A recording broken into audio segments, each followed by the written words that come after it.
Hello, this is Steve Kaloper. Thank you so much for being a part of our next podcast. Special guest today, John Knox. I know that you're going to enjoy this incredible conversation. The goal and the purpose of these podcasts is to inspire you to do what you feel that God's put on your heart, to roll up your sleeves and to do something that's significant. Hopefully it'll be an inspiring conversation for you, but we are grateful that you've joined and are part of this incredible mission into the journey into doing good better. Thank you so much and enjoy this conversation. Thank you so much for being a part of this journey and this mission into doing good better. Today, our guest, as mentioned, is John Knox, a dear friend of mine. John, we're just grateful for you. There's so many things that we're going to discuss and share. I'd love for you just to take a moment. One, welcome to this conversation and discussion. I appreciate journeying with you and all the times that we get to spend together. John, share with those a little bit about yourself. Where are you today? And tell us a little bit about yourself. Thank you, Steve. I appreciate you having me on your show. Uh, I so love what you're doing and where your mission's headed, and love getting to walk alongside you in that regard. I am in Houston, Texas today, which has been my home for the last 45 years plus. If I'm not at a ranch, I'm here in Houston. And actually, I've been this year a little bit more like you, being on airplanes the whole time. So that's where I'm coming from. Well, John, you're so gracious. In fact, the last time I came to Houston, I scared you a little bit. You've been so generous to give me a key to your home, and I told you I was coming, and you came home early, and I scared you at 11:30, and now you're like, "Who's coming in the house?" Anyway, um, I forgot you were staying here as I walked in. so John, you're gonna resonate with this comment. Shannon and I had an anniversary just a couple of weeks ago, and somebody said to Shannon, "Wow, anniversary! How many years have you been married to Steve?" And Shannon said 37, and the response was, "Wow, that's a lot of Steve." John, adoption is an option. You approached me. We met a couple of times before, but as I was a part of the master's program weekend retreat a few years ago, I'm facilitating that with Bob Shank. We're both master's program graduates and journeying to fulfill and to live out what we feel called to do. You came and sat down next to me and you said, "I want to know you," and I'm glad to know you as well. Share with us a little bit about this adoption as an option. I am that kid. Some of what you've been running at these last couple of years, and then we're going to get into the backstory to how did you get to this place that this has become your later in season of life calling and mission. But tell us a little bit about adoption as an option and why. I got called into adoption as an option. In 2020, I had a really bad case of COVID. I was the fifth plasma donor in the United States. And so everybody was coming in wanting my blood, wanting to look at this. They wanted to put me in the hospital. Some of the doctors today still say if they had, it'd have probably killed me. And so I'm so glad I didn't go to the hospital, but I recovered from all that. And I just sold my last company. I spent 40 years building and selling surety bond companies, insurance companies that specialize in performance bonds for contractors. And I knew from non-compete periods that I was an ultimate failure at unemployment, but I didn't know what I was going to do. I didn't have a plan. And somebody said, you have to be empty to let God fill you up. And I took that so seriously that it just resonated with me. I was so excited. I remember telling Cindy and my three boys that I've got a plan. And they're like, "Oh, this is great. Let's go to lunch. What's your plan?" And I said, "I'm going to be empty." And they just looked at me like, "You are crazy. Did the COVID go to his brain? What happened?" And so towards the end of lunch, Cindy was like, "What does that mean you're going to be empty?" And I said, "I don't know. I'm leaving on July 1st and I don't know when I'll be back." My last day at work was June 30th. So I'm leaving on July 1st. I had never really listened to books on tape. I started out just listening to books that I'd enjoyed over my lifetime. I started out with Bob Buford's Halftime and Rick Warren's Purpose Driven Life, and just listening to books and driving and just being empty. And throughout that trip, God gave me four words of adoption is an option, and sent me home. I was gone for a month, and he sent me home with those 4 words. And I didn't know what it meant, but I knew I was supposed to go put my time, talent, and treasures into the world of adoption. And that's what I did. You know, John, retirement for you wasn't retirement, it was what's next. And I find that often men, as they get older, there's such a thin line between being busy and being fruitful. And I know you and your heart and your passion, you just didn't want to be busy and have a full schedule, but you wanted to be fruitful and on mission. So to empty yourself so then you could say, God, what's next for me? I think that's so encouraging to know. Now, as God put that on your heart, adoption is an option. Um, what is the goal of adoption as an option? I know that there's a far left view and there's a far right view, but as babies are born in America, I know that this adoption as an option is something that isn't culturally um, fully acceptable. And I know that a part of that is to make adoption something that is culturally acceptable because at the end of the day, this is about God's children and it's about God's children being born. And I know that when it comes to uh, call it an unreached people group, babies are the largest unreached people group in the world.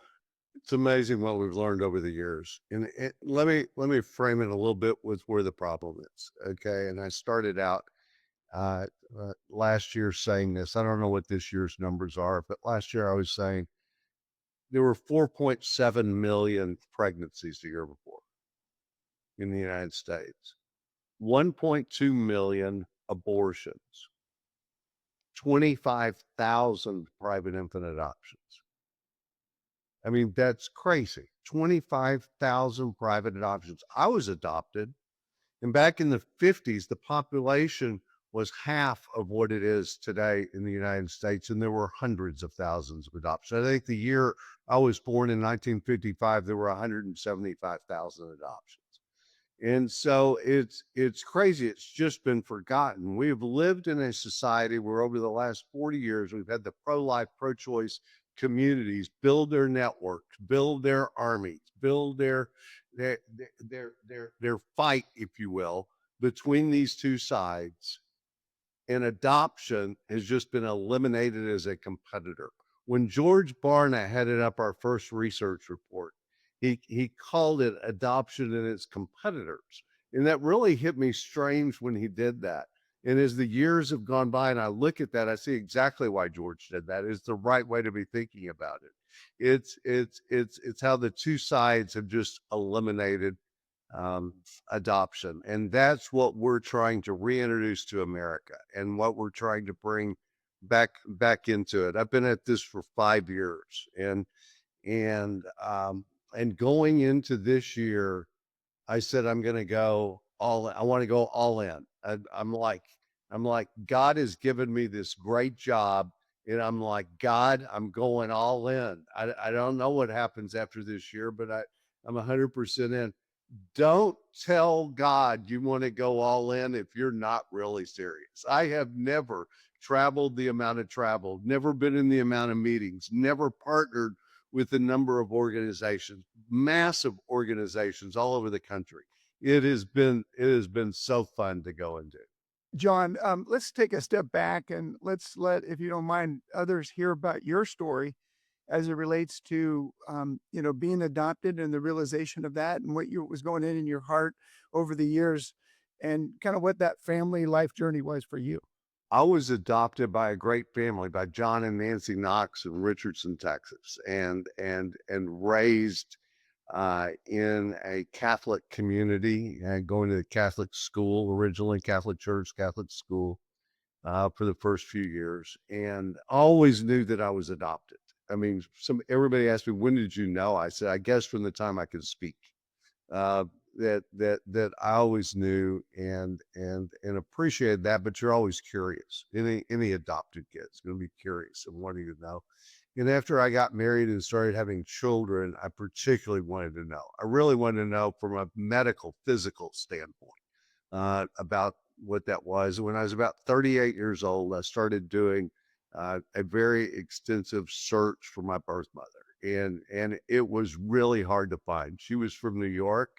She had gone off to Colorado because they had great secrecy laws. It turned out she had lived with the probate judge there to make certain nobody could ever find out about me. This was a deep, dark secret. it was going to go with her to the grave. And so, after a couple of years of doing a search in that regard, I found her, and I knew what I was going to do when I found her, and I was going to send her a letter, and I did, along with about a 2-inch package of everything we had found out about her, all the search, everything about that, everything about me. And so I sent her a FedEx package, and we had called to make sure she was going to be there and it would only go to her. And she called and said, "Well, I don't want to have a relationship with you." And I said, "I understand." She called within 2 hours to get the FedEx package. And we talked for 40 minutes on the phone, and we really hit it off. And I said, "I want to come see you." And she says, "Yeah, I know. You said that in the letter." And she said, "Let me think about it for 2 or 3 weeks." And I said, "Irene, I've known you for 40 minutes. All I know you're going to do is stress over for 2 or 3 weeks. And then we're going to get together. How about I just fly out there tomorrow? We sit down and have lunch." And we did. And we really hit it off. And I met with her a few times, talked to her a dozen different times over the years, but she did not want her husband or her 5 children to know about me. She had gotten married after I was born, a few years later, and she did not want to tell them. She was never going to tell them. On one of my visits, one of my sons, my middle son Stephen, had asked her. He kept saying, "Irene, wouldn't it be better if you told your kids while you're still alive rather than my dad tell them when you're dead?" And she said, "Oh, yeah, Stephen, but this is the way I want it done. I want your dad to tell him after I'm gone, and that's how it's going to work." And if you and all of her kids could relate to that. That was Irene, and so I told her 5 children in 2017. She lived till 90 years old, and after she died, I told her 5 children, and it's been a really nice experience with them. On my birth father's side, I found him about the same time. We had a great relationship with him for the last 20 plus years of his life, and have had a great relationship with his 2 sons, my 2 half brothers, for the last, I guess, 30 years. John, thank you for just being transparent in that. What when you sat down with your birth mom, you saw her for the first time in person. What was the emotion that you were feeling? And then, at a high level, share with us a little bit about what that conversation was like with her. It's just kind of fun. I mean, she was nervous, right? I mean, I'm not sure we ever ordered lunch. We met for lunch. I know she had a few Bloody Marys and maybe smoked a pack of cigarettes, but I don't remember if we ordered lunch or not. It, it was it for me. It was just fun. It was interesting. It was all new information, right? And I wanted to know about her and know what it was like as a birth mother to have to go away in secrecy that way, and to go do that. She was such a hero. I was so thankful for her. I think that she was like a lot of birth mothers who think, "Oh, they're going to be mad at me." It's quite the opposite. I mean, I'm like, because of you, I got to be raised by great parents in Richardson, Texas. Okay, this is a neat deal. I got a good deal out of this, and I'm happy about it. And that's how I felt. I'm reflecting on. I'm going to go old school here, John. And a lot of listeners, if they're younger, aren't going to remember this movie, but It's a Wonderful Life. George Bailey earns his wings. And the premise of it, that movie, is at the end, he says, "Man, I wish I were never born." And we would lose the impact of George Bailey. And you started even before adoption is an option. I am that kid. John, you are that kid. There are so many others that have had incredible stories that the impact and the life change and the influence that they've had, including yourself, would have never happened if we weren't born. Tell us a little bit about the inspiration around this I am that kid and the stories that came out of that.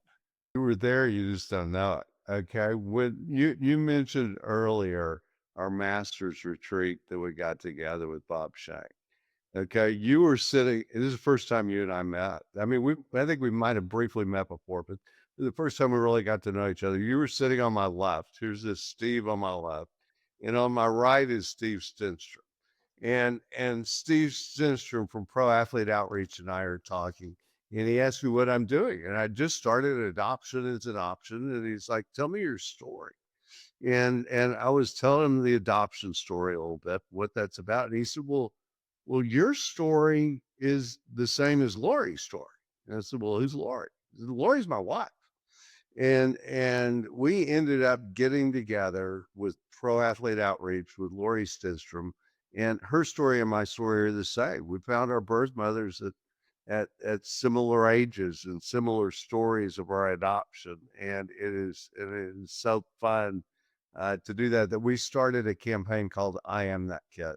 And I Am That Kid grew to pro athletes, entertainers, and different people. All these people have been adopted, telling their story and realizing God uses these adopted kids in such marvelous ways. I like asking people in the adoption world, when did open adoption first begin? And they'll tell you 25 years ago or 30 years ago or whatever it was. And I always have kind of a smile on my face because they're like, "Do you have another time when you think it began?" I said, "The first open adoption story I know of is Moses." A lot of people think Jesus is the first adoption story in the Bible. But if you go back, Down the river.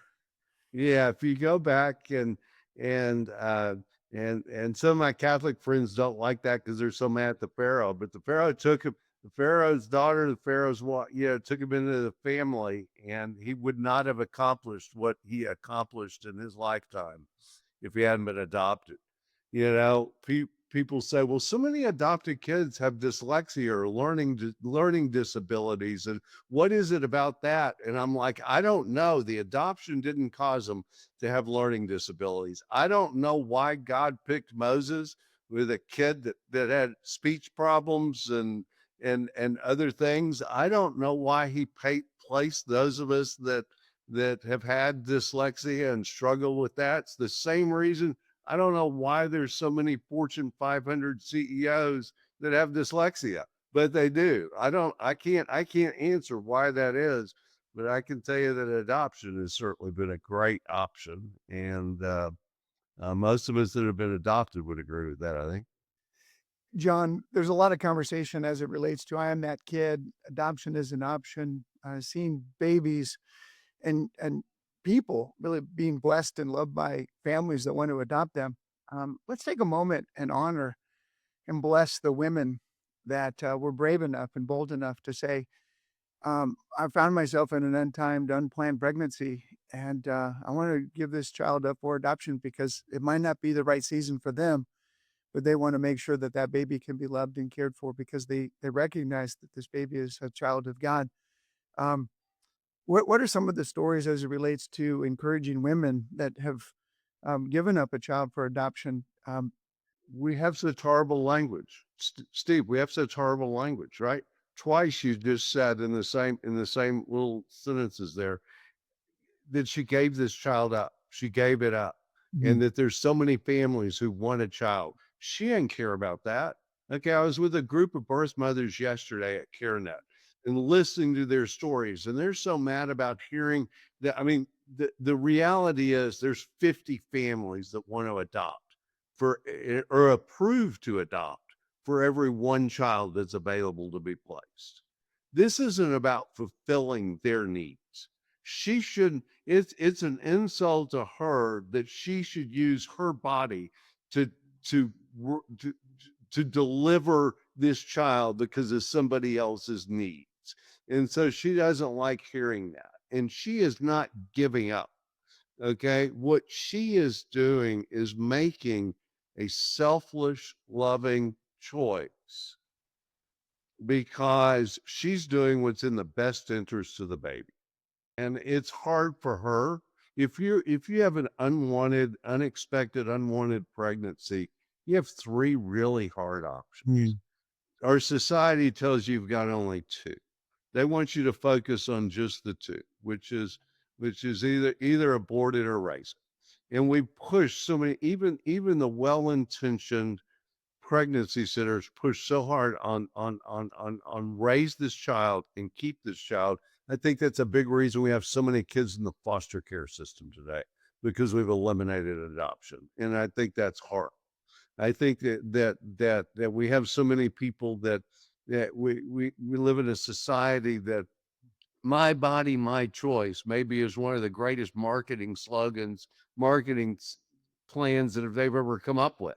Okay, let's just skip the abortion issue and talk about women's rights and empowerment and so forth that make women feel empowered and strong.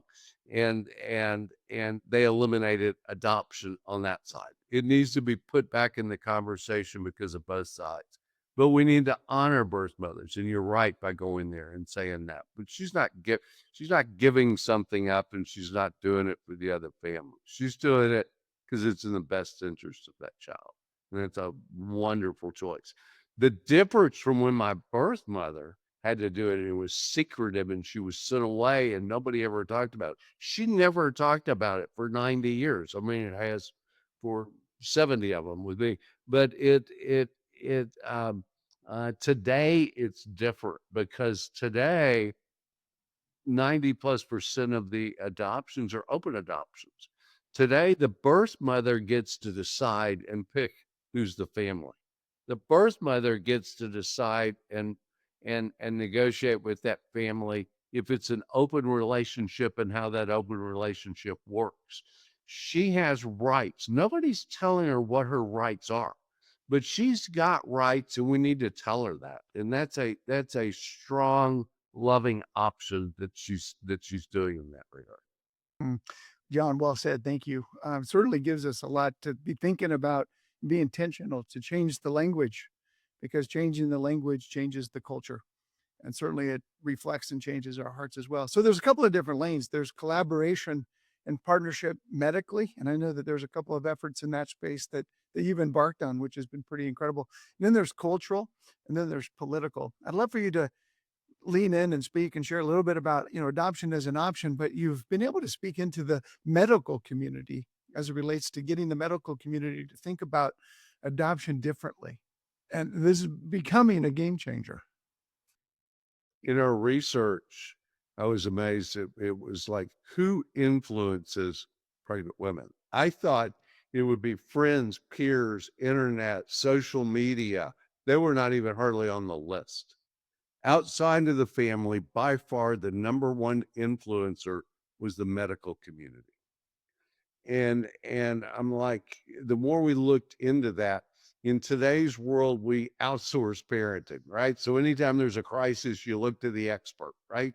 Whether you go to the tutor for the kid in school, or you go to the priest, or you go to whoever, but you turn to the medical community, and we found out they don't know anything about adoption. When I was sitting with a group of OBGYNs, and I said to them, I said, birth mothers today don't even know they get to pick the family.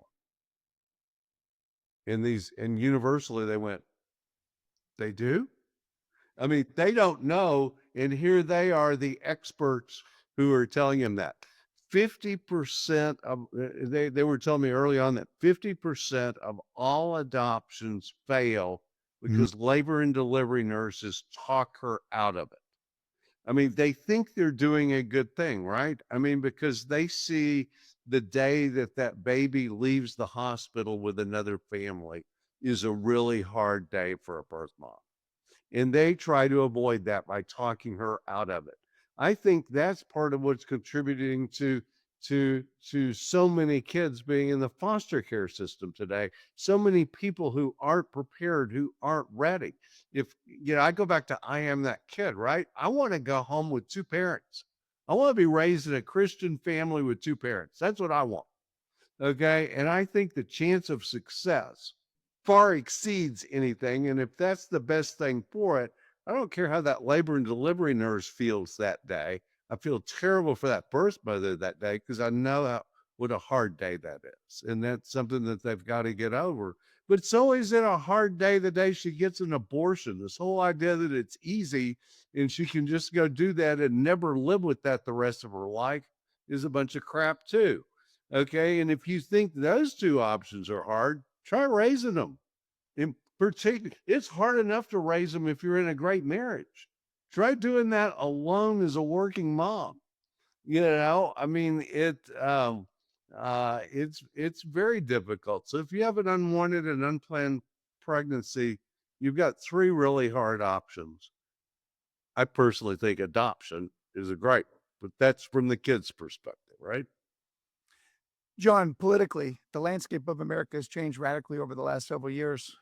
We felt like, as a Christian community, that overturning Roe just a few years ago, but now it's just gone to the states, and there's extremes depending on where you live. What's happening from your vantage point in the space of, I'm not saying the pro life movement, but adoption in the political landscape? I know there's a lot of elected officials that have a lot of influence that are also adopted. So this is something that's very meaningful to them.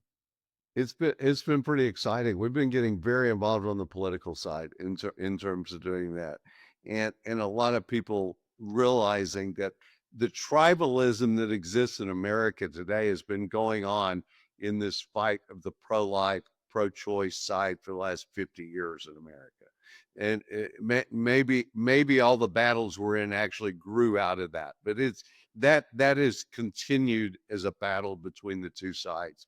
And so to come up with the idea that we're putting adoption back in the conversation, I think is pretty exciting. It's a pro-family choice. It's um I couldn't do this, but it is so fun to be able to connect with some of these bigger political organizations and make it part of the conversation and make it part of the conversation on both sides to try and do that, to try and bring that together and put it out there for discussion. And it's happening. This year has been a year that's really turning around the conversation. We are seeing huge feedback from different groups. The Cuban Coalition told me that their conversations on adoption are way up this year. Yesterday at CareNet, somebody was telling me that the number of 16 and 17-year-old girls that are inquiring about adoption, he said, I don't know where this has come from. It's come out of nowhere that they're starting to call and ask. And I don't think it's nowhere. I think God is really moving here, and it's so fun that we get to be part of it. I think being put back in our society in the conversation. John, culturally, the needle's moved, as you've just alluded. There's been millions of views between accumulation of I Am That Kid and the adoption is an option through different platforms. I know you had a Super Bowl presence. I remember being in your living room and having an early morning coffee in December, and you said 2026 is all in. You've alluded that a little bit already, and you said, "Boy, when you say to God, I'm all in, you better be ready." Um, you're on full court press. There's a lot of things that you could be doing with your life, but this mission is so important and meaningful to you. What has all in been for you this year? You're not going to the golf course. You're available. You're saying, essentially, the epiphany that I had a number of years ago was that human nature is that we're going to look at our checkbook, look at our calendar. You're not doing either. You're saying, Lord, whatever it is, I'm in, and you're just going for it. Calendar's wide open, checkbook's wide open. Tell us a little bit about how you're doing in this passion. Started out with what you were talking about as our Super Bowl commercial, which is really fun. We released that a couple of weeks before the Super Bowl, right after Budweiser had released theirs, and it went viral before kickoff. Ours was in the alternative halftime show nationally, and it was also on local networks that we purchased directly. So it was a smaller purchase, more in line with what we could do. But God wanted that scene on social media alone. It was shown 100 million times. I mean, it went viral. It was amazing. Uh, we ended up winning awards for things I didn't even know there were such things for. That wasn't our intent, but we did take another version of that and ran it in the World Cup, which was a big success. We ran a meta program in connection with that showed on Instagram and Facebook, and we just keep learning so much from it. Things that were surprised. Streaming television is part of where that is. We targeted with streaming television likely pregnant women 18 to 35 years old. The number one inquiry off of that was from men. How do we talk about adoption? I mean, that's where it's almost like God knows where he's going. We don't, and we just it's it, fun to get to do that. The same thing happened in this round of commercials that were run during the World Cup on Meta, and those commercials, 18 commercials, 5 of them were in Spanish. And when we got the results back from that campaign, the top 5 commercials were all in Spanish. Um, and the Hispanic community, as a general rule, doesn't like to talk about adoption. But I think God's saying they've got some real questions about it. Um, it just keeps opening our eyes. So we keep learning from those. We're continuing to push through on our medical model. TCH in Houston has as a we put in place an adoption counselor within the hospital system that is really helping doing that, helping with training on the medical community. We're able to partner with the National Council for Adoption, who has new programs out that we're able to promote to the medical community and how to learn and talk about adoption. John, your kids, I know that you've shared with me that they're saying, "Dad, you're putting yourself out there. This is so controversial. What if?" And I remember that that was expressed to you, and you said, "So, well, then so be it." Tell us a little bit about that. You're putting yourself out there. It's God's plan. This is the most fun job I've ever had. Okay, I mean, they would like me just to settle down, be at the ranch. Why are you doing all this? Why are you getting worn out and going from one place to another and going and doing this? But um, it's part of my purpose, right? I mean, it is we don't know what jobs sometimes we're being given, and this is just a fun one. There's only 2 of us within adoption as an option. The other is Debbie Tingler. She was in California yesterday talking to a group of 650 pastors, and she was almost crying when she called me last night on the phone. She was so excited at the response to this. She said, when I think about it, I'm not sure I ever mentioned my name, your name, or our name. Just all the glory was to God. Mhm. And they just responded in such a fabulous way. And Debbie and I both know that's the way it's supposed to be. We're not building a brand. We're on mission and we're doing what he wants us to go do. And so when we do that and you see the response to it, um, it's pretty fun. You just go, we've got a great job. John, what would you say to folks that are listening to this conversation if they're hesitating or they're holding back a little bit? You mentioned that in June of or July of 2020 that you went on a road trip, you emptied yourself so that God could fill you up. What would be the words of encouragement and inspiration that you would share or care to share with anybody listening that might be holding back a little bit on something that they feel passionate and called to do? I think just being open to do it, right? I mean, I think that being open is I think there's intentionality to that, right? I don't think it just comes by accident. I think when you say I want to be open and I want to do this, I want to be filled up. I want to do that. I think that's where God shows you what to do. If you just want to stay home and sit on the couch, you ain't gonna do that, right? But if you're open to saying, what can I do and where can I serve? What should I go do? Mhm. I think part of it is on the generosity side, Stephen. You and I've been talking about that ever since I met you, in terms of just thinking about who owns it all, right? And it's if you take the view he owns it all and you're the manager of it, what are you supposed to be doing with it? Stewardship. I don't think you're supposed to just be buying a new yacht or a new NetJets contract.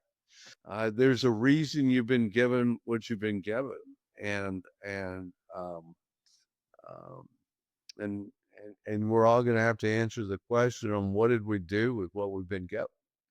And if we think about it that way, it helps figure out what you ought to go do. It puts everything into perspective very quick when we recognize it. We know that God owns it all. We're just a steward while we're here. John, there's all sides that you're wanting to attract to find the middle, which is adoption is an option. Love for you to, as we're kind of wrapping up this conversation, to respond to this illustration. Franklin Graham was in the rotunda at the Capitol when his dad, Billy Graham, was being laid to rest. And somebody came up to him, a mentor and a friend of mine was standing right next to Franklin. And the person said, Franklin, sorry to hear about the loss of your dad. I did know that he wanted to live to be 100 without missing a beat. Franklin said, my dad was 99 and 3 months. And if you believe that life begins at conception, he was 100. That's a cultural view that we really need to recognize and know that life begins at conception, in my opinion and view, and I believe yours too. How does that resonate in your heart, and what would you want to share with others to be thinking that way also? I think that I hear that a little bit in the pro-life or in the adoption world about when I'm a mom, and it's like one of the birth mothers that runs a clinic here in Houston had made the comment, "You are a mom." She was 10 weeks pregnant, 12 weeks pregnant, whatever she was. It's not when I'm a mom. It's not when it's for. She's like, "You are a mom. So let's just talk about what your options are." Yeah. I mean, it's a mindset of that. And seeing that was so amazing to me in a way of thinking about that and how to approach that. I mean, you're already a mom. John, there's as mentioned, there's already a lot of things that you could be doing with your life. You're passionate, you're enthusiastic. 2026 has been a whirlwind. What gets you excited and jacked up every morning when you wake up and you grab a coffee and you're ready to kick off the day? What gets you excited? Then I think we're making a difference. I'm seeing it happen. I'm seeing things build. I'm seeing these conversations when people are telling me the inquiries are up over adoption. I don't know what the numbers are this year. I don't know if we're going to do, instead of 25,000, are we going to do 27,000? We're going to do 30,000. I don't know what they are, but I know the trajectory of adoption has changed. I know what we put in place. I can't fund this forever, right? But I'm an entrepreneur. I've built organizations before. I'm building something that's very sustainable. It's very sustainable for other families who may want to take this forward, or other people that want to take this forward, or they may want to fundraise around this from a broader base that can do that.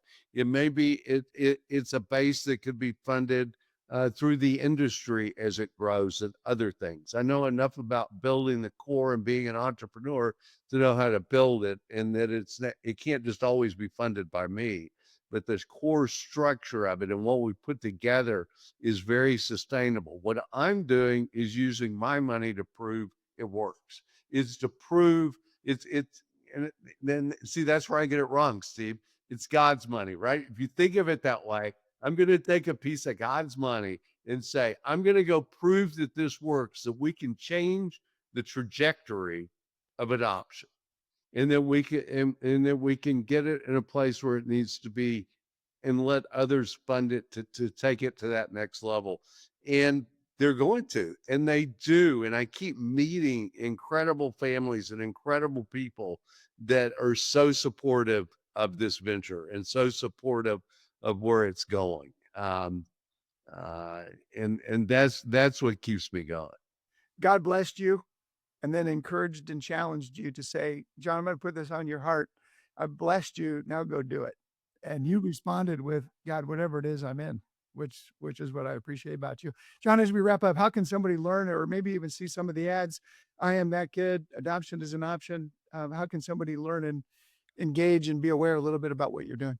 Adoption.is, is a site that gives great information for birth moms. It starts out with our Super Bowl commercial, of what's on that site today. So you don't put .com, you just put adoption.is. And that's a core element of adoption is an option. IamThatKid.com is a wonderful place for birth mothers stories that are out there, and adopt uh, uh, uh, uh, is our site for research, and it's linked to all of those sites. Mhm. John, thank you. I appreciate you taking some time today to join me on this mission and this journey to doing good better. And I'll give you a heads up next time I'm coming to Houston. Yeah, well, you'll probably just show up, so I'm not going to worry about that. Awesome. John, thank you. I love you. Thank you. Love you. Wow, what an amazing conversation today with John with regard to adoption as an option. These conversations are designed to inspire and to encourage many of you that are thinking about and processing about that question, that God maybe has inspired you to say, Lord, whatever it is, I'm in. We appreciate you being a part of this journey and this mission into doing good better, and make it a great day. Thanks so much.